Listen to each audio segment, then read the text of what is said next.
Hello student, कैसे हैं आप? स्टूडेंट, आज हम लोग डिस्कस करेंगे magnetic field due to straight current carrying conductor, जिसमें हम लोग डिस्कस करेंगे कि किस तरह से स्ट्रेट करंट कैरिंग कंडक्टर के अराउंड मैग्नेटिक फील्ड डेवलप होते हैं, वो मैग्नेटिक फील्ड किस किस फैक्टर पर डिपेंड करते हैं और उस मैग्नेटिक फील्ड की डायरेक्शन हम लोग कैसे निकालेंगे। स्टूडेंट, आइए देखते हैं magnetic field due to straight current carrying conductor. Straight यानी जो हमारा कंडक्टर है वो स्ट्रेट है, तो जब स्ट्रेट कंडक्टर से करंट फ्लो होती है तो उसके अराउंड मैग्नेटिक फील्ड डेवलप हो जाती है। मान लीजिए कि ये ए बी एक कंडक्टर है और इस कंडक्टर से करंट फ्लो हो रही है, करंट आई फ्लो हो रही है, क्योंकि हम लोगों ने इसे इस बैटरी से कनेक्ट किया हुआ है और जैसे इसको स्विच ऑन करोगे तो करंट स्टार्ट टू फ्लो। तो ये देखा जाता है कि जब इसे करंट फ्लो होता है तो इसके चारों तरफ मैग्नेटिक फील्ड डेवलप हो जाती है। ये हमें ऑर्स्टेड के एक्सपेरिमेंट से समझ आ चुका था, जिन्होंने एक्सपेरिमेंट के थ्रू बताया था कि जब किसी कंडक्टर से करंट फ्लो होते हैं तो उसके चारों तरफ एक मैग्नेटिक फील्ड डेवलप हो जाती है, जो हम लोगों ने ऑर्स्टेड के एक्सपेरिमेंट में समझ लिया था। अब है कि जब ये कंडक्टर से करंट फ्लो होती है तो इसके चारों तरफ भी मैग्नेटिक फील्ड डेवलप होते हैं, लेकिन क्योंकि ये कंडक्टर स्ट्रेट है इसलिए इसके चारों तरफ जो मैग्नेटिक फील्ड डेवलप होते हैं वो student as a concentric circles के फॉर्म में डेवलप होते हैं। यानी बहुत सारे सर्कल्स होते हैं जिसका एक कॉमन सेंटर होते हैं, तो कंसेंट्रिक सर्कल के फॉर्म में ये मैग्नेटिक फील्ड अरेंज हो जाते हैं, डेवलप हो जाते हैं।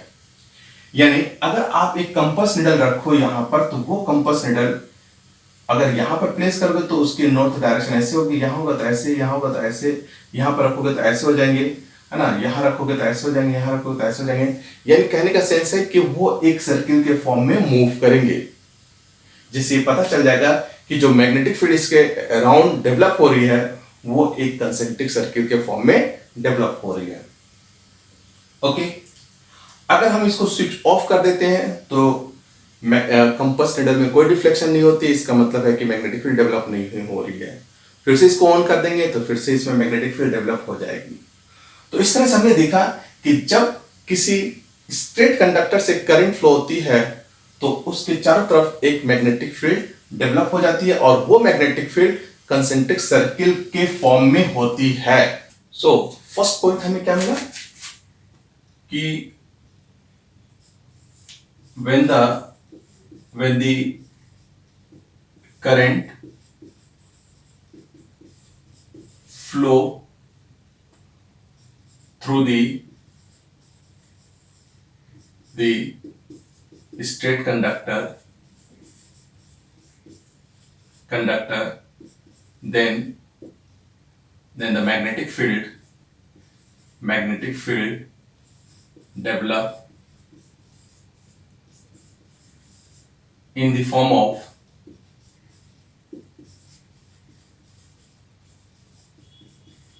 concentric circles. Okay, this is the first point. Now secondly कि वो कौन कौन से फैक्टर हैं जिसके ऊपर ये मैग्नेटिक फील्ड डिपेंड करते हैं।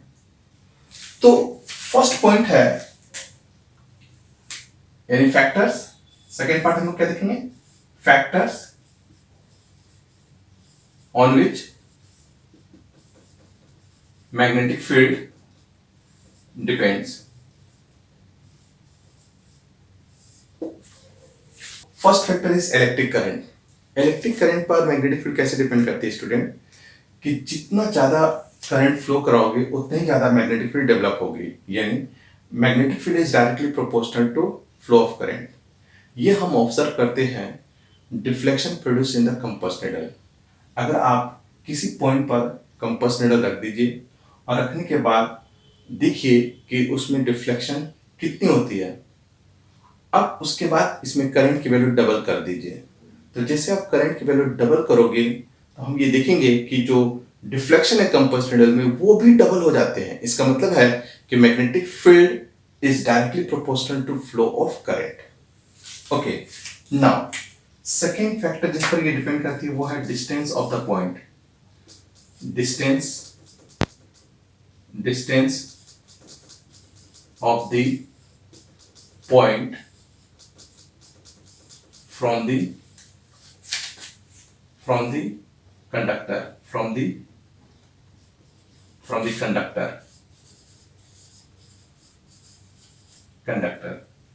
ये जो मैग्नेटिक फील्ड है वो इनवर्सली प्रोपोर्शनल होती है डिस्टेंस के, इनवर्सली प्रोपोर्शनल टू डिस्टेंस। इसका मतलब क्या है कि यहां पर तो करंट के साथ डायरेक्टली प्रोपोर्शनल है, लेकिन यहां पर ये मैग्नेटिक फील्ड डिस्टेंस के साथ इनवर्सली प्रोपोर्शनल है। इनवर्सली प्रोपोर्शनल का मतलब ये हुआ कि जब आप डिस्टेंस बढ़ाओगे तो मैग्नेटिक फील्ड का पावर डिक्रीज होगा, मैग्नेटिक फील्ड की स्ट्रेंथ डिक्रीज होगी, और अगर डिस्टेंस कम करेंगे तो मैग्नेटिक फील्ड की स्ट्रेंथ बढ़ेगी। अगेन ये कैसे ऑब्जर्व करेंगे, तो with the help of compass needle.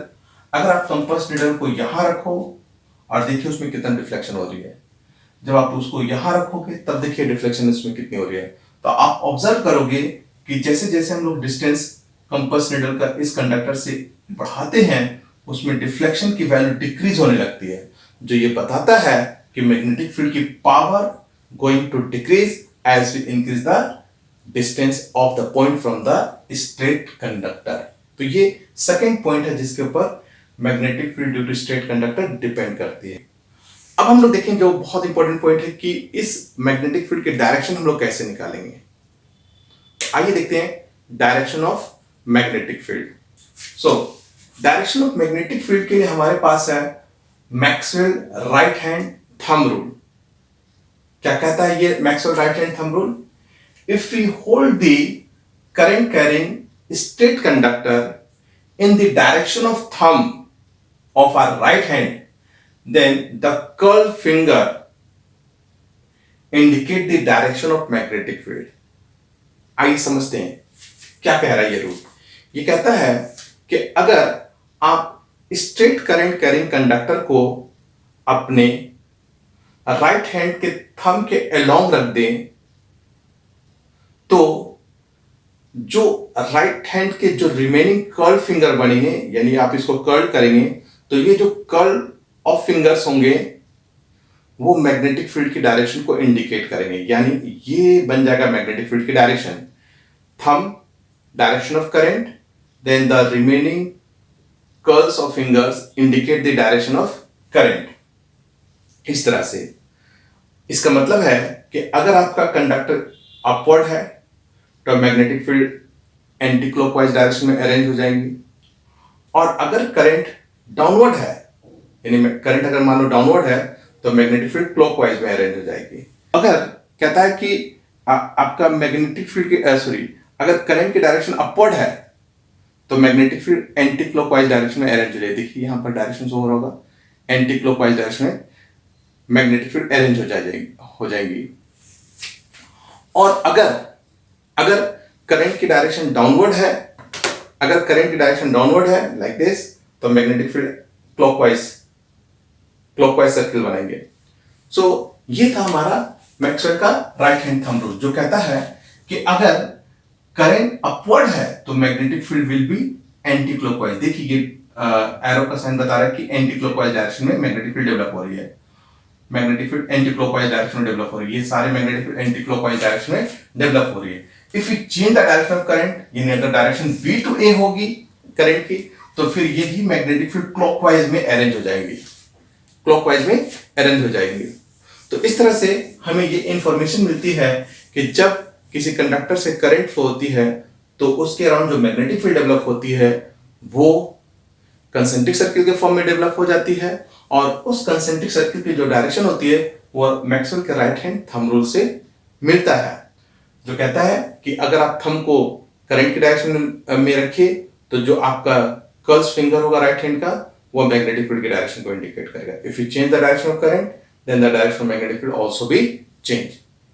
So this is the magnetic field due to straight current carrying conductor. तो आई होप आपको ये लेक्चर समझ में आया होगा। तो मिलते हैं नेक्स्ट क्लास में। Thank you.